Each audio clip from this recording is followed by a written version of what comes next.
metal wrapped in magnetic fury, lanced across the battlefield.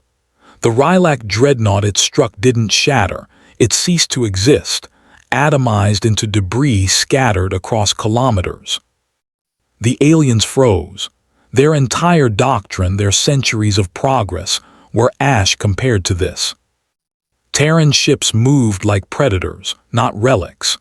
Their sublight drives twisted gravity itself, engines that should not have functioned after millennia roaring with new life.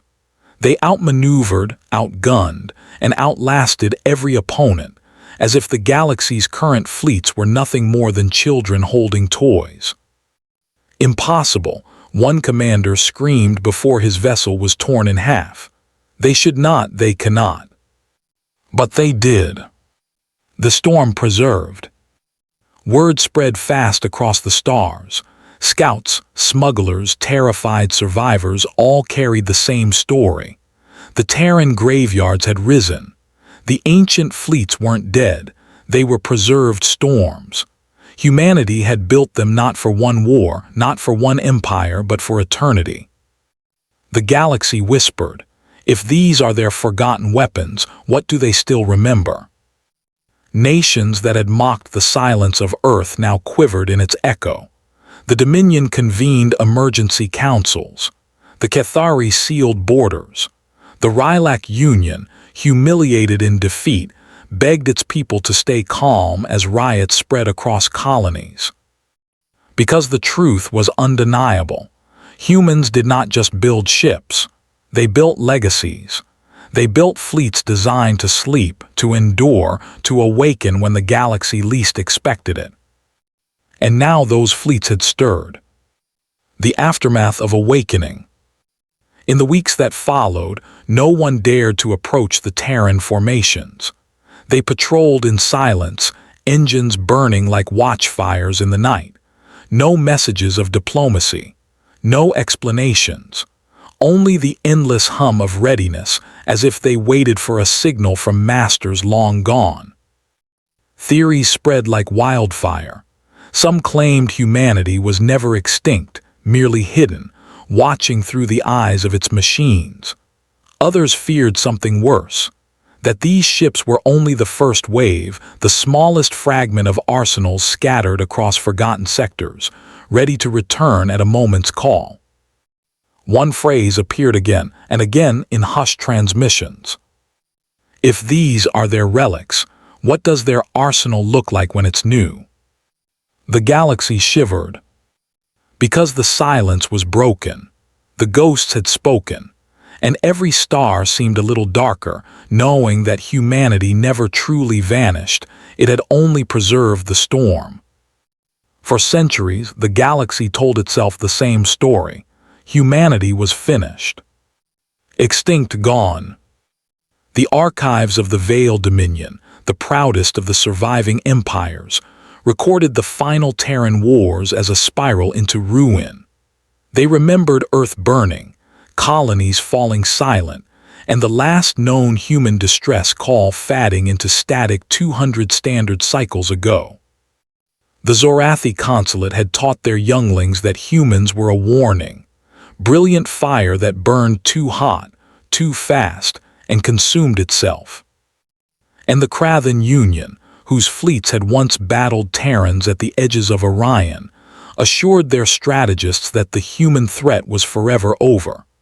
Their war doctrines, in fact, had evolved around the assumption that Earth's species was nothing but ash in the void. It was comforting to believe so. After all, nothing had stirred from Sol for ages. No signals, no ships, no outposts. The humans were silent, and silence meant death. Or so they thought. Ghost readings in forgotten space. The first anomaly appeared in the Perseid Drift, a cluster of shattered worlds and asteroid belts long thought abandoned. A Zaelan survey craft reported faint emissions, low-frequency pulses, cycling at regular intervals. The readings were dismissed as geological resonance from fractured planetoids, yet the intervals were too precise, too deliberate. Weeks later, a Krathen patrol ship picked up static bursts near the ruins of an old Terran trade station. The energy signature was ancient, centuries old, but somehow still active. And then came the whispers, derelict stations not truly derelict. Vast metal structures drifting where human outposts once stood, their surfaces blackened by age but their cores faintly glowing, like embers buried in ash. The Dominion scoffed. Old junk, their admirals said, decay in orbit, nothing more. But their science officers disagreed. The signals were growing stronger. Patterns emerged, timed sequences, code-laced transmissions bouncing across forgotten sectors. To the careful ear, the galaxy was not hearing ruins. It was hearing a countdown. The graveyard that breathed. The turning point came at the edge of the Vesper Verge. Explorers stumbled upon a colossal debris field, a graveyard of Terran war hulks thought to be wreckage from their last stand. The fleet logs marked them as destroyed, burnt-out shells, floating coffins. And yet when the explorers approached, the wrecks rotated. Not by chance but in formation. Scans revealed hull plating thicker than modern standards, energy reactors still dormant but intact, and weapons arrays far beyond current comparative scale. These were not corpses. They were war machines slumbering. One ship stirred first, a battleship of impossible size, its hull etched with Terran insignia faded but unbroken. Sensors recorded the hum of power returning after centuries of silence.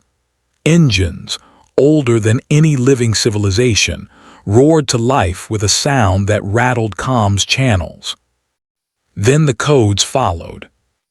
Strings of authentication, centuries old, yet still accepted by the fleet's AI cores. One by one, ships lit up. Carriers, cruisers, dreadnoughts. Entire squadrons aligned, their lights flaring in the void. The supposed ruins were a fleet. A hidden armada, preserved in silence. And they were waking. The day the galaxy shuddered. At first, the observers thought it an accident. Machines jolted awake by time's decay. But that illusion shattered when the fleet moved. The Terran relics did not drift blindly. They maneuvered with precision, perfect formation, perfect discipline, every ship executing commands as though their crews had never left. The first demonstration came swift. A Krathen frigate too close attempted a scan and approach maneuver. The nearest Terran cruiser rotated, and in a single pulse of energy the frigate ceased to exist. No fanfare, no escalation. A single strike, cleaner and faster than any modern weaponry. Panic spread through the observation fleets. They scrambled their own modern warships, sleek and advanced by current standards. But when they faced the Terran relics, they discovered something terrifying. The old outclassed the new. Terran targeting arrays locked faster. Their armor absorbed volleys without dent. Their rail cannons, archaic in design, tore through shielding with monstrous efficiency. Centuries of so-called advancement meant nothing. What the galaxy called modern was merely cheaper, not stronger. Efficiency over durability, minimalism over might. The relics were built for survival, for dominance, for war that could outlast empires. One by one, fleets withdrew. Admirals who once mocked the silence now begged for distance, for treaties, for understanding. But the Terran ships did not parley. They simply rose, formation after formation, filling the stars with their terrible presence. Outclassed by ghosts. The galaxy soon learned the most haunting truth. These ships had not needed their crews. Humanity, in its final years, had bound its fleets to autonomous war cores, AI commanders encoded with Terran doctrine. Every battleship carried centuries of tactical learning. Every carrier could deploy swarms with the memory of 1,000 campaigns.